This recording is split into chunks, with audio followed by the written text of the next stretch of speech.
کی دعا ہے، فلاں نبی کی دعا ہے، پتہ نہیں بات کہاں تک پہنچی ہے۔ ابراہیم بھی نبی ہے،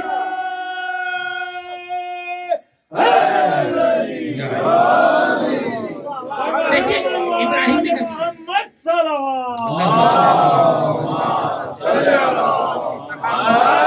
دیکھیے ابراہیم علیہ السلام بھی نبی ہے، پیغمبر اکرم بھی نبی ہے۔ وہ بات الگ ہے کہ مرتبے میں میرا نبی سب سے بلند ہے، لیکن منصب میں ابراہیم بھی نبی، محمد مصطفیٰ بھی نبی۔ تو نبی کی دعا نبی جیسے کے لیے ہوتی ہے، تو جسے بھی نبی کی دعا کہو، جسے بھی نبی کی مراد کہو، یہ سوچ لینا وہ کبھی کافر تو نہیں رہا۔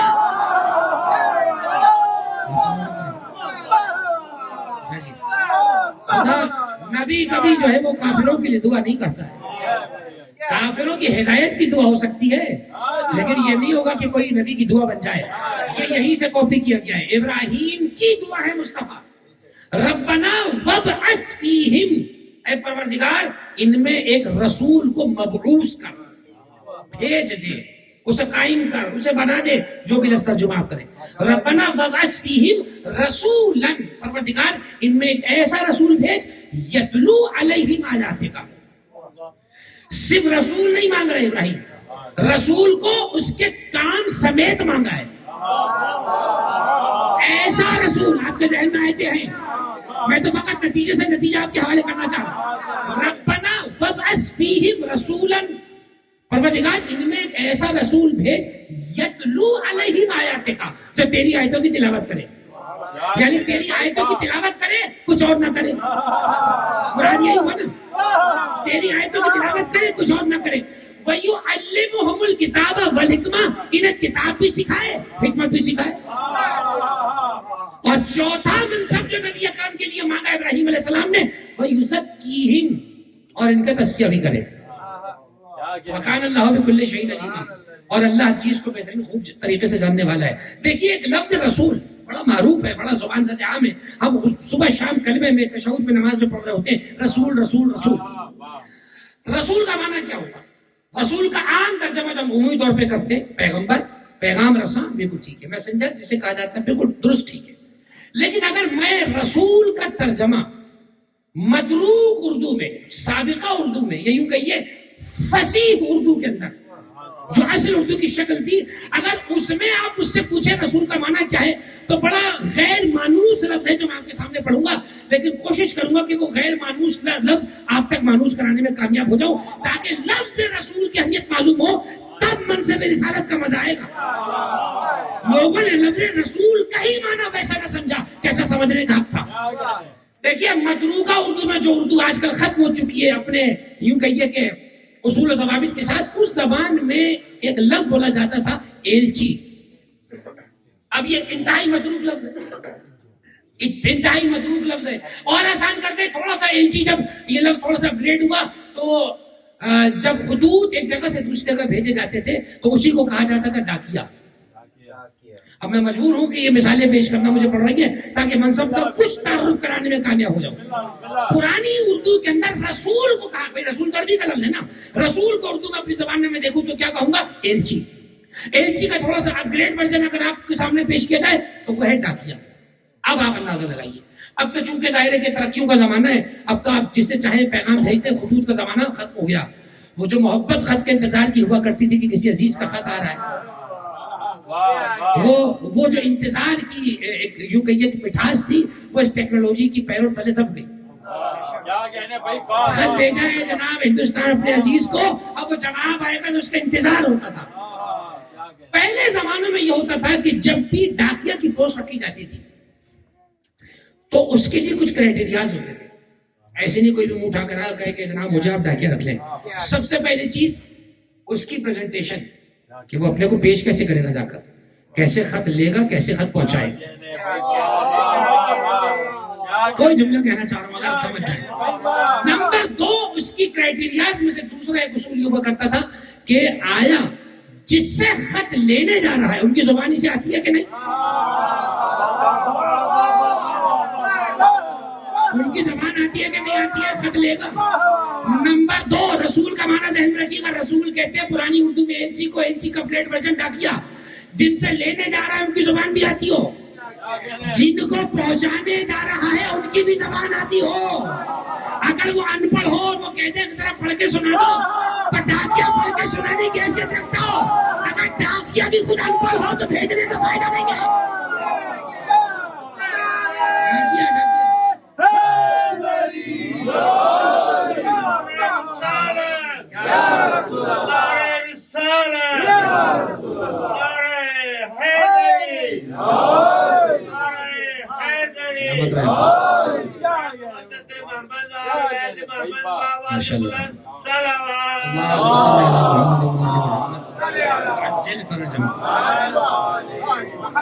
تو بنیادی طور پر ان کی زبان بھی جانتا ہوں, جن تک پہنچانے جا رہا ہے ان کی زبان بھی جانتا ہوں.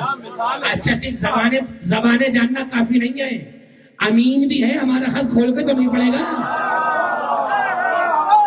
جیسا پہنچایا ہے ویسا ہی پہنچائے گا. تو یہ دنیا میں اصول ہے. مجھے اپنے ایمان سے بتاؤ, جو اللہ کا پیغام بندوں تک پہنچانے آ رہا ہے, کیا وہ ہم جیسا کوئی نکما ہوگا کہ اللہ کا پیغام لوگوں تک پہنچائے؟ اور جن تک پہنچا رہا ہے ان کی زبانیں بھی الگ ہیں. صرف عرب کے لیے نبی نہیں بنا. وما ارسلناک الا کافۃ للناس, ہم نے تجھے ساری زمین پہ بسنے والوں کا رسول بنا کر بھیجا. رسالت پیغمبر اکرم کیا اس شان کا رسول ہو. مجھے نہیں معلوم کہ ڈاکیا کے لیے تو آپ یہ شک رکھیں کہ جناب وہ زبان پڑھنا لکھنا جانتا ہو, اور پیغمبر کے لیے آپ کو یہ کہتے ہوئے بھی شرم نہ آئے. ایک تو ہوتا ہے کہہ دینا, ایک ہوتا ہے کہہ کے شرم کرنا. آپ کو شرم بھی نہیں آئی کہ میں نے پیغمبر کے لیے جملہ کیا استعمال کیا کہ پیغمبر لکھنا پڑھنا نہیں جانتے تھے؟ امی کا معنی کر دیا ان پڑھ. یہ امی کا معنی ان پڑھ نہیں ہے, یہ تمہارے ان پڑھ ہونے کی دلیل ہے. اس لفظ سے امی کے ترجمے سے تمہارا ان پڑھ ہونا پتہ چل رہا ہے.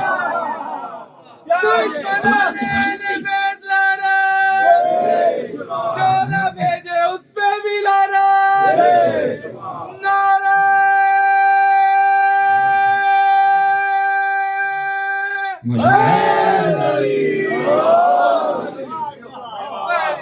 تو پیغمبر اکرم کے لیے امی کا معنی تم نے کر دیا کہ نعوذ باللہ لکھنا پڑھنا نہ جانتے تھے, جبکہ جب معصوم سے پوچھا گیا امی کا معنی کیا ہے, پڑھے لکھوں سے پوچھو گے تو بتائیں گے. پیغمبر سے پوچھا گیا, معصوم سے پوچھا گیا امی کا معنی کیا ہے, تو معصوم نے ارشاد فرمایا کہ قرآن مجید میں مکے کو ام القریٰ کہا گیا. ام القریٰ, مکے کا ایک نام قرآن میں آیا ام القریٰ. جو جس شہر کا رہنے والا اس کے نام سے اس کی نسبت ہوتی ہے کہ نہیں ہوتی؟ بھائی میں ٹھہرا نوگاوے کا تو نوگانوی, کوئی ٹھہرا بریلی کا تو بریلوی. پیغمبر ہے ام القریٰ کے رہنے والے, تو کیا ہوئے امی. نہ کہ امی کا معنی وہ جو تم نے سمجھ لیا. امی کا لغوی معنی وہی ہے کہ لا یقرأ ولا یکتب, وہ جو نہ لکھتا ہو نہ پڑھتا ہو. پیغمبر اکرم کو امی معنی میں نہیں کہا گیا. کل کی مجلس سے پڑھ کر آیا کہ اقرأ باسم ربک الذی خلق خلق الانسان من علق, اقرأ وربک الاکرم الذی علم بالقلم. پیغمبر قلم سے لکھنا بھی جانتے ہیں, لیکن ضروری نہیں ہے کہ پیغمبر لکھیں. بہت سے کام ہیں جو پیغمبر جانتے تھے, چاہتے تھے, پیغمبر نے نہیں کیا. پیغمبر نے اذان نہیں دی, حالانکہ پیغمبر زیادہ حقدار تھے اذان دینے کے, وہ آئے ہی اللہ کا پیغام پہنچانے تھے. پیغمبر نے اذان کیوں نہ دی؟ اس لیے کہ اگر پیغمبر حی علی الفلاح کہتے ساری کائنات سمٹ کر چلی آتی, کیونکہ پیغمبر پر ساری کائنات کی اطاعت واجب ہے. ساری کائنات چلی آئے پیغمبر کے پاس, اس لیے پیغمبر نے اذان دلوائی کسی اور سے. تو رسول کا جو لفظ ہے, اگر اس لفظ کو ہی انسان سمجھ جائے تو پیغمبر کی رسالت کا مرتبہ واضح ہو جائے. پیغمبر اکرم کی رسالت محدود نہیں ہے, آفاقی ہے, کسی زمانے سے کسی زبان سے مخصوص نہیں. تمام زمانے کو پیغمبر کی رسالت محیط ہے. پھر اس کے بعد فرمایا کہ میرے نبی کے کام ہو, ان میں سے پہلا کام یتلو علیہم آیاتک, یہ تیری آیتوں کو تلاوت کرے. اس کا مطلب یہ ہوا تلاوت قرآن ایک مرحلہ ہے جو پیغمبر کریں گے تلاوت قرآن. اس کے بعد فرمایا وَيُعَلِّمُهُمُ الْكِتَابَ وَالْحِكْمَةَ وَيُزَكِّيهِمْ. تیسری مرتبہ یہ آیت دوبارہ پڑھیے, آپ کا ذہن میرے ساتھ یقیناً ابراہیم کی دعا میں یتلو علیہم آیاتک کے بعد یزکیہم نہیں ہے, یعلمہم الکتاب والحکمہ ہے, بعد میں یزکیہم ہے. اے ابراہیم آپ نے دعا تو کر لی اللہ سے کہ ہمیں ایک ایسا نبی دے کہ جو تیری آیتوں کی تلاوت کرتا ہو, کتاب و حکمت کی تعلیم دے اور تزکیہ کرے. ابراہیم آپ کی دعا کا جواب کہاں ہے؟ پروردگار نے کہا دیر سے ہی صحیح مگر ہم نے ابراہیم کی دعا کا جواب دیا ہے. اور اسی آیت کا جواب سورہ جمعہ میں دیکھ کے فرمایا هو الذی بعث فی الامیین رسولا منہم یتلو علیہم آیاتہ. بس فرق کتنا ہے, ویزکیہم بعد میں تھا یا یزکیہم پہلے ہے, ویزکیہم ویعلمہم الکتاب والحکمہ. ترتیب بدل گئی, ترتیب بدل گئی. ذرا غور فرمائیے گا پیغمبر اکرم کی بعثت کے مقصد, جس زمانے میں پیغمبر کو مبعوث کیا جا رہا ہے, حرام کھانے کی عادت ہے, نجس کھانے کی عادت ہے, غصب کرنے کی عادت ہے, سود کھانے کی عادت ہے, حلال و حرام کا فرق نہیں ہے, نجاست طہارت کے معیار نہیں ہے. اس زمانے میں پیغمبر آ رہے ہیں. تو ابراہیم دعا یہ کر رہے تھے کہ آیتیں پڑھنے والا نبی ہو اور کتاب و حکمت سکھانے والا نبی ہو. لیکن جس زمانے میں نبی کو بھیجا جا رہا تھا وہ ضروری تھا پہلے تزکیہ نفس ہو پھر سینوں میں قرآن آئے. اس لیے آیت میں ترتیب بدل گئی.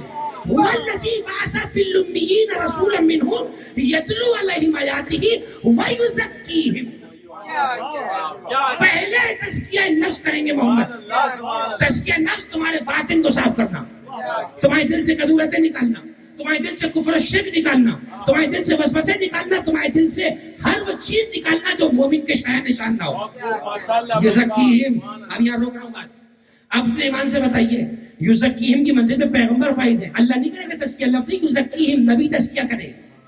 جو خود تزکیہ کرنے آیا ہے, جو خود مزکہ اور زکی ہوگا تبھی تو تزکیہ کرے گا. بنیادی فرق ہے. سورہ مبارکہ بقرہ کی ایک طویل آیت جس کے آخر کے اندر یہی والا اعلان اللہ نے کیا کہ الذین یتبعون الرسول النبی الامی الذی یجدونہ مکتوبا فی التوراۃ والانجیل ویحل لہم الطیبات ویحرم علیہم الخبائث. ہم نے جو نبی تمہارے درمیان بھیجا یہ وہ ہے جو پاک چیزوں کو حلال کرتا ہے.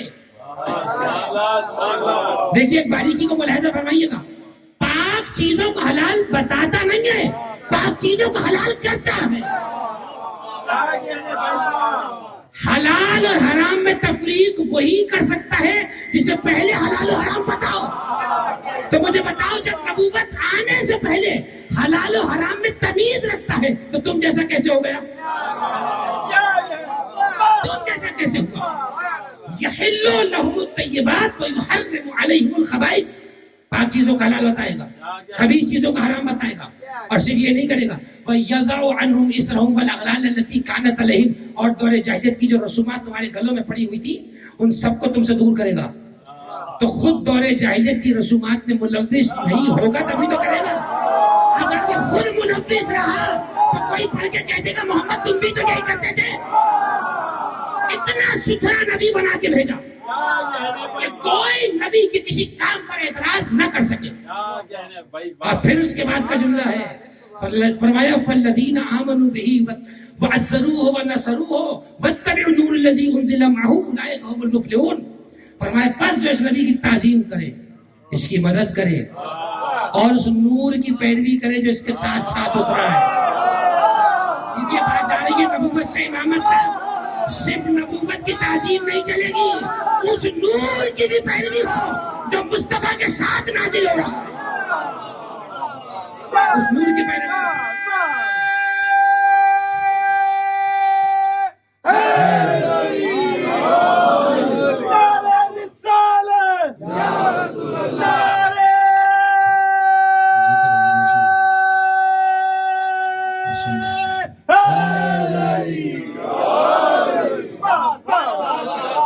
اس نبی کا مرتبہ کیا ہوگا. خدا کی قسم آیات قرآنی سب میرے پیش نظر ہے. چاہ رہا ہوں کہ اپنے محدود وقت کے اندر وہ آیات استدلال کی صورت پیش ہو جائے تاکہ مقام محمد مصطفیٰ منبر محمد مصطفیٰ سے بیان ہو. بھائی ہم جیسا خاکی بیان کر بھی کیا سکتا ہے جس کا حوالہ نور ہو, جس کا آنا نور ہو, جس کا جانا نور ہو, اس کا تعارف ہم خاکی کیا بیان کر سکتے ہیں. امت نے اسی جھگڑے میں امت لوگوں کو ڈال دیا کہ نور تھے کہ نور نہیں تھے. خدا کی قسم یہ بحث ہی بیکار ہے. اس لیے کہ یہ بحث اس کے لیے ہوتی ہے کہ جو وہاں سے نہ آیا ہو, جو جہاں سے آتا ہے وہ وہی لے کر آتا ہے. جب پیغمبر آئے اللہ کے پاس سے تو اللہ کو نور مانتے ہو کہ نہیں؟ آیت ہے اللہ نور السماوات والارض, اللہ زمین و آسمان کا نور ہے. تو جس نبی کو بھیج رہا ہے کیا کہنے بھائی، واہ واہ. دھوکہ کھایا قرآن مجید کی اس آیت سے. دیکھیے میں نے ابھی ایک خمسہ پڑھا وارثان قرآن اور قرآن کے عنوان سے، میں نے جملہ اس میں عرض کیا تھا کہ اسی قرآن سے دھوکہ کھائیں گے آپ انشاءاللہ، پریشان نہ ہو. اگر قرآن آپ نے وارثان کے علاوہ کسی سے لیا، آپ کو گمراہ کرنے کے لیے شیطان کی ضرورت ہی نہیں ہے. یہی قرآن آپ کو گمراہ کرے گا. اگر قاری سے لیا، وارث کو چھوڑ دیا. جملے کی قدر کیجیے گا جو جملہ کہنا چاہتا ہوں. امت کے ساتھ مسئلہ یہ ہوا کہ قرآن کو وارثان قرآن سے نہیں لیا، قاری قرآن سے لیا. ہم قاری کی تعظیم کرتے ہیں مگر قرآن وارث سے لیتے ہیں. اب وہ آیت سنیے قرآن مجید کی ہے، قل انما انا بشر مثلکم، کہہ دو کہ میں تم جیسا ایک بشر ہوں. آیت ہے ان کے پاس کہ بھائی وہ اللہ خود کہلوا رہا ہے نبی سے، کہہ دو میں تم جیسا ایک بشر ہوں. اس بشر مثلکم کو تم نے کیا سمجھ لیا کہ وہ ہر طرح سے تم جیسا ہے؟ ان کی تو ساخت ہم جیسی نہیں ہے. ان کی ساخت نور ہے، ہماری ساخت نطفے سے ہے. ان کی ساخت پاک ہے، ہماری ساخت نجس ہے. غسل ولادت اسی لیے ہوتا ہے کیونکہ ایک تو بچہ نجس پیدا ہوتا ہے اور نجس نطفے سے پیدا ہوتا ہے. معصوم کے لیے غسل نہیں ہے ان معنوں میں. پاک و پاکیزہ پیدا ہوتا ہے. تفصیلات ہیں، معصوم کی ہر شے پاک ہے. اس کے لیے نجاست کا تصور کرنا ہی گناہ ہے، جائز نہیں ہے. معصوم کے لیے کسی قسم کی پلیدی کا ثابت کرنا یہ آپ کے اپنے پلید ہونے پر دلیل ہے. ان کی طہارت پہ فرق نہیں پڑتا، آپ خود پلید ہیں.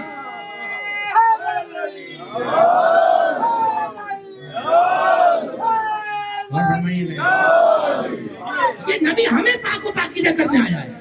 جو ہمیں پاک و پاکیزہ کرنے آیا تو اسے اپنے جیسا سمجھ لیا. لیجئے آیت انما انا بشر مثلکم، کہہ دو میں تم جیسا ایک بشر ہوں. اس سے متاثر ہو کر لوگوں نے کیا سمجھا کہ وہ رسول تو ہم جیسے ہیں، قرآن کہہ رہا ہے، اور واقعی قرآن کہہ رہا ہے. اب اس مثال کو سمجھیے. مولانا روم نے اپنی مثنوی کے اندر ایک نظم لکھی ہے. اس نظم میں انہوں نے دور جاہلیت کے واقعات کو بیان کرتے ہوئے اسی آیت کو حل کیا. اب دیکھیے کون کون سے حوالے کہاں کہاں مل جاتے ہیں بعض اوقات. مولانا رومی کہاں کہاں شان پیغمبر، کہاں مثنوی روم، کہاں فارسی، کہاں عربی، کہاں مدینے والا رسول، کہاں فارس کے رہنے والے مولانا روم. مثنوی روم میں ایک نظم کے اندر اس مسئلے کو حل کر دیا. مولانا روم کہتے ہیں کہ دور جاہلیت کے اندر ایک ماں اپنے گھر کے بالائے خانے پر کپڑوں کو سکھا رہی تھی اور ایک چھوٹا سا بچہ اس کے ساتھ وہیں تھا. چنانچہ ماں اپنے گھر میں کپڑوں کو سکھانے میں لگی ہوئی تھی. وہ بچہ گھٹنوں کے بل چلتا ہوا چھت کے کنارے پہ پہنچ گیا اور قریب تھا کہ گر جائے. اب شور مچنے لگا. ماں آگے بڑھے تو بچہ آگے بھاگے، بچے کی فطرت ہے. آپ بچے کو پکڑنے بھاگے، بچہ آگے بھاگتا ہے. اسی لیے بچوں کو باندھ کے رکھنا ہی سب سے اچھا ہے. آج کل حل نکالا اس کا کیا، باندھ لو بس، نہ ادھر جائے نہ ادھر جائے. تو وہ بچہ تو دوڑ رہا ہے، بچہ بھاگ رہا ہے. اب کیا کریں، شور مچ گیا، پورا محلہ سر پہ اٹھا لیا. دوسری خلافت کا زمانہ تھا. حالات بھی آپ کے ذہن میں رہنے چاہیے کہ اس وقت ہو کیا رہا ہے. دوسری خلافت کا زمانہ تھا، اور واقعی میں دوسری تھی. وہ دوسری خلافت کا زمانہ تھا تو لوگ بڑا پریشان ہوئے. دوسری مطلب دو. تو اب وہ اس زمانے میں چیزیں ہوتی رہی کہ کیا کیا جائے، کیسے پکڑا جائے. وہ کسی کو گئے لوگ ان کے پاس، ظاہر ہے کہ بڑوں کے پاس ہی بھاگا جاتا ہے. گئے ان کے پاس، کہا کہ ایسے ایسے مسئلہ ہے، کچھ حل فرمائیے. مسکرا کے کہنے لگے اسے بلاؤ جو ہمیں بھی ہلاکت سے بچاتا ہے. ہمارے پاس کیا ہے؟ دوڑ کے گئے مولا مشکل کشا کی بارگاہ میں. دیکھیے واقعہ نہیں سنا رہا میں، تو ایک آیت حل کرنے کی کوشش کر رہا ہوں. انما انا بشر مثلکم، میں تمہارے جیسا ایک بشر ہوں. جیسے ہی انہوں نے کہا کہ یا علی ایسے ایسے معاملہ ہے، مولا نے فرمایا گھبرانے کی کوئی ضرورت نہیں ہے. ماں سے کہو دور رہے، صرف اس بچے جیسا ایک بچہ کو جلدی سے لے کر آؤ. جملہ میں نے کہہ دیا ہے، اس بچے جیسا ایک بچہ لے کر آؤ. اسی جیسا بچہ جب لے کر آئے، اب روایت یہ کہتی ہے کہ کہا کہ اس بچے کو چھت کے اس کونے پہ رکھو اور ایک بچہ دوسرے کونے پر. جیسی بچے کو یہاں رکھا، اب بچے نے پلٹ کے دیکھا اپنے جیسا.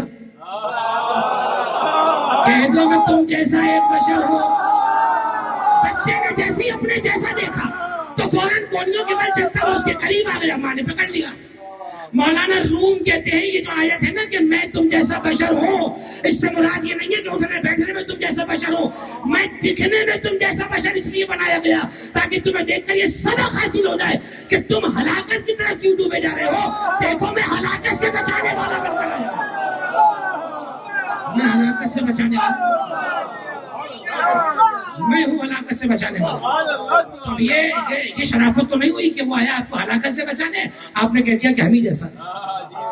ہم جیسا کیسے ہو سکتا ہے میرا عزیزو؟ بجلی وہ بھی ہے جو آپ کے گھر میں وائر کے ذریعے منتقل ہو رہی ہے, بجلی وہ بھی ہے جو ہائی ٹینشن پول پہ چل رہی ہے. بجلی دونوں ہیں اور دونوں ایک جیسی ہے, کوئی فرق نہیں ہے. وہ بھی بجلی, یہ بھی بجلی, بس فرق اتنا ہے کہ اس بجلی کے قریب جائیں گے تو وہ یوں اچک کے آپ کو ختم کر دے گی. وہ بتا دے گی اپنے جیسا ہونے کا مزہ کیا ہوتا ہے. اللہ جانتا تھا کہ تم اس لائق نہیں ہو, تمہیں اس جیسا بنا کے بھیجا جائے ہائی ٹینشن, تو تمہارے درمیان پلیٹڈ کر کے بھیجا, تم جیسا بنا کے بھیجا تاکہ اس سے فیض حاصل کر سکو. یہ ڈائریکٹ بجلی گھر میں دے دی جاتی تو ہو گیا تھا گھر میں پھر کام. اسپارکنگ ہوتی رہتی گھر کے اندر, لہذا اس توانائی کو, اس انرجی کو ریڈیوس کرنے کے بعد تھوڑا تھوڑا سا مختلف لائنز میں ڈسٹریبیوٹ کیا. تو یہی تو اللہ نے اپنے نبی کے ساتھ کیا. جب بنایا تھا تو ہزاروں قسم کا نور تھا, جب زمانے کے گزرتے رہے 12,000 حجابوں کو بدل کر محمد کو بھیجا تاکہ تم جیسا نظر آئے. اس شان کا نبی تھا.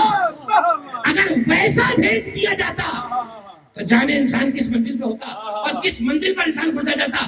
کل میں نے بات ختم کی گفتگو قلم کے حوالے سے. یہ روایت پیغمبر اکرم کی ہماری کتابوں میں بھی ہے اور عامہ کی کتابوں میں بھی ہے. اول ما خلق اللہ نور, پیغمبر کا فرمان ہے. میں سب سے پہلے اللہ نے میرا نور خلق کیا. ایک شخص نے معصوم سے پوچھا کہ آپ کے جد کی یہ بھی تو حدیث ہے اول ما خلق اللہ العقل. فرمایا ہاں یہ بھی میرے نانا کی حدیث ہے. کہا کہ یہ بھی تو آپ کے نانا کی حدیث ہے اول ما خلق اللہ القلم. فرمایا یہ بھی میرے نانا کی حدیث ہے. اس نے کہا یہ بھی آپ کے نانا کی حدیث ہے اول ما خلق اللہ العرش. کہا یہ بھی ہمارے نانا نے کہا ہے. اول ما خلق اللہ الکرسی. کہا یہ بھی ہمارے نانا نے کہا ہے. تو اس نے تعجب سے کہا فرزند رسول اگر یہ ساری حدیثیں آپ کے نانا کی ہیں تو ان سب میں پہلی چیز کیا ہے؟ آپ کہہ رہے ہیں ہر چیز پہلی ہے, اللہ نے یہ بنائی, ان سب میں پہلی چیز کیا ہے؟ امام نے کہا چیزوں کو کیا الگ سمجھتا ہے؟ الگ, عقل الگ, کرسی الگ, نور الگ. فرمایا الگ نہیں ہے, یہ سب ہمارے نانا کے نام ہے. جب ہدایت کی منزل پر ہوا تو قلم بنا, جب آسمان نور بنا تو عرش بنا, جب منزل نبوت ملا تو کرسی بنا. ایک ہی نبی کے کئی نام ہیں جو اللہ نے کئی جگہوں پر لیے, نہ کہ کوئی شخصیت الگ ہو گئی.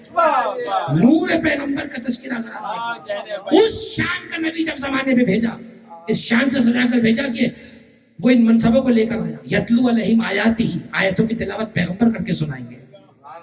وَيُزَكِّيهِمْ, لوگوں کا تزکیہ نفس کریں گے. 40 برس کا جو پیغمبر نے توقف کیا ہے وہ تزکیے کی منزل تھی. وہ 40 برس اس لیے نہیں وقفہ لیا کہ ابھی وہ نبی بن رہے تھے. النبی نبیا ولو کان صبیا والامام اماما ولو کان غلاما. ہمارے یہاں قاعدہ موجود ہے نبی نبی ہوتا ہے چاہے بچپنے میں کیوں نہ ہو, امام امام ہوتا ہے چاہے لڑکپن کی عمر میں کیوں نہ ہو. ان کے لیے نبوت کا عہدہ بعد میں نہیں آتا ہے, انہیں پہلے سے ہی منصب عطا کیا جاتا ہے. تو پیغمبر اکرم کی شخصیت اور افاقیت کو اگر دیکھا جائے, پیغمبر اکرم کو کچھ مقامات اللہ نے عطا کیے. دیکھیے نبی تو وہ ہیں, یہ ہے مقام نبوت. رسول ہے وہ, یہ ہے مقام رسالت. ایک ولایت بھی ہے پیغمبر کی جو ہم سب کی گردن پر ہے, وہ ہے مقام ولایت. اور ایک ہے مقام حکومت و سلطنت, وہ بھی پیغمبر کے لیے ثابت ہے. اطیعوا اللہ و اطیعوا الرسول و اولی الامر منکم. ایک ہے مقام قضاوت, یعنی پیغمبر کو بحیثیت قاضی تسلیم کرنا. جو فیصلہ محمد کر دے اس فیصلے کے بعد تمہیں اس کو چیلنج کرنے کی اجازت نہیں ہے. ایک مقام نہیں ہے پیغمبر کا کہ وہ فقط نبی ہیں. پیغمبر کو ان تمام منصبوں کے ساتھ تسلیم کرنا ہے. صرف نبی نہیں ماننا ہے, صرف نور بانٹنے والا نہیں مانگنا ہے, صرف شفاعتیں کرانے والا نہیں مانگنا ہے, صرف کالی زلفوں والا نبی نہیں مانگنا ہے, صرف کالی کملی والا نبی نہیں مانگنا ہے. ہر منصب کے ساتھ نبی کو نبی تسلیم کرنا ہے. اگر ان کی نبوت کی بات آتی ہے تو اللہ اکبر, ہر نبی ان کی نبوت کی خبر دیتا ہوا آ رہا ہے. ہر نبی کو نبوت ملی ہی اس وجہ سے ہے کہ وہ محمد کی نبوت کا اعلان کرے گا. اب یہ منصب, یہ جملہ آ گیا تو میں روک کے گزر رہا ہوں.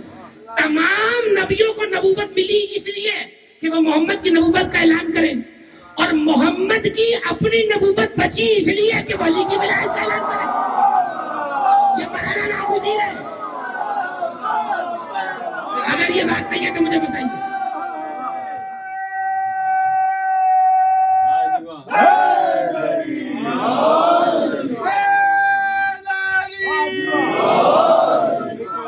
ہر نبی کو نبوت ملی اس وجہ سے کہ وہ پیغمبر کی نبوت کا اعلان کرے. پیغمبر کی اپنی نبوت بچی اس لیے کہ وہ علی کی ولایت کا اعلان کرے.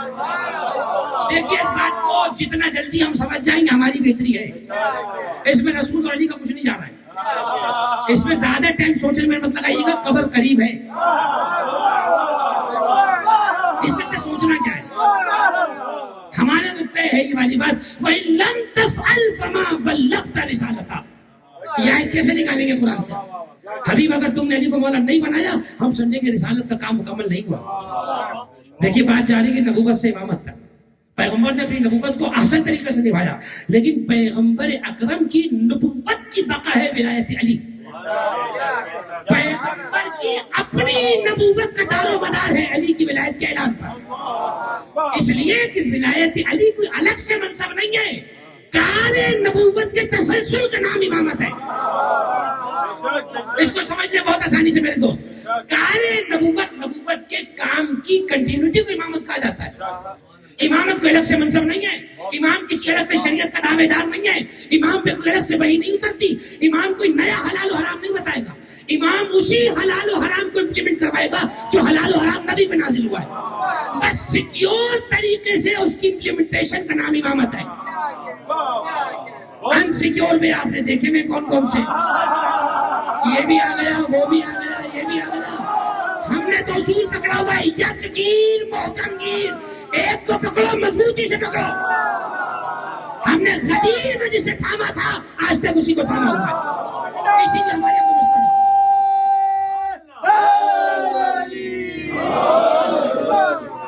اللہ اکبر.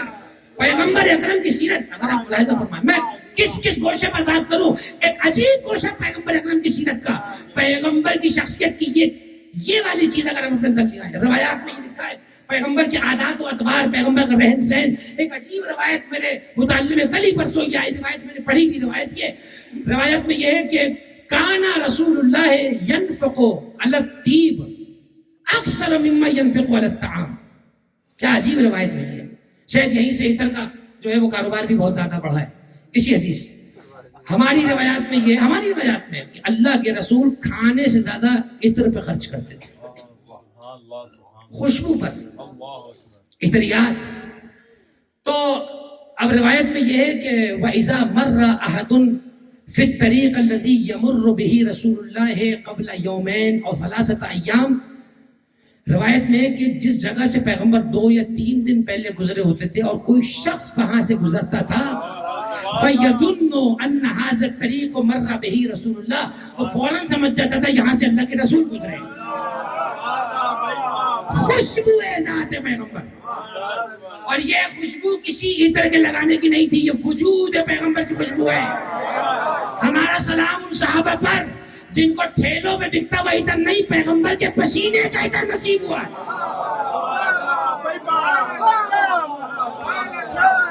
واہ صحابہ واہ, پیغمبر کے پسینے کا عطر لیا صحابہ نے. تو صحابہ سے اتنا ہی سیکھ لو کہ وہ پیغمبر کے پسینے کو بھی اپنے جیسا نہیں سمجھتے تھے. یہ ہے عقیدہ صحابہ, یہ ہے صحابہ کا عقیدہ کہ وہ پیغمبر کے پسینے کو بھی اپنا پسینہ نہیں سمجھتے تھے. تو طے ہے کہ جب وہ پیغمبر کے پسینے کو اپنا پسینہ نہیں سمجھتے تھے تو پیغمبر کے خون کو اپنا خون کیسے سمجھ لیں گے. اور ہماری بات جا رہی ہے آگے تک. اب یہ جملہ اگر یہاں تک پہنچ گیا تو دیکھیے, ایک ہے پیغمبر کا پسینہ.